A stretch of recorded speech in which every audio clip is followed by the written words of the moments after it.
Hi guys, this is Mr. Gagnon again. We are into our dynamics unit, and I always like to start out with a story, which I'm going to tell you in class, but I'm going to also repeat it here. So the story goes that Sir Isaac Newton was sitting down next to an apple tree in the fall, and he was looking up in the sky, and he saw the moon during the day. And he thought to himself, well, why does this moon not fall and hit the Earth?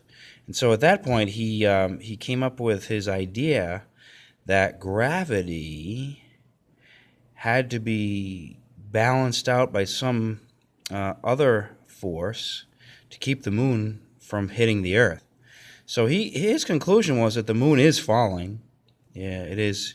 It is falling towards the Earth, being pulled into the Earth by a force, an invisible force we now know of as gravity, and that some other force had to keep this thing in orbit around the moon, around the Earth.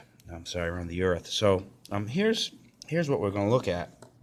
So a medium-sized apple like this one here smacked him in the head. So a good way to remember on the scale, let's see if I can get that in there. Okay, this is a Newton scale.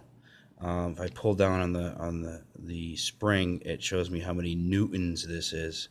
A good idea to understand what the weight of 1 newton is to think back to the story where Newton got smacked in the head by the apple. And we find out that indeed, you can't really see it. Oh, okay, you can see it. Okay, the weight of 1 medium-sized apple hanging off of this Newton scale is about, and you can see it there, I'm holding it at an angle so it's not quite accurate, but it's about 1 newton. So 1 medium-sized apple is the weight of 1 newton. Okay, so we can kind of relate that now to the size of a newton. Okay, when we talk about forces, I say that I pull with 1 newton. That's like the force of 1 apple hanging, and there are about 4.5 or so of these medium-sized apples in a pound. Okay, so if I were to add 4 of these apples or so, you get about close to a pound.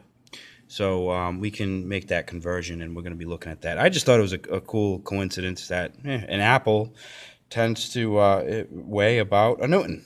Okay, so that'll be about all for that video.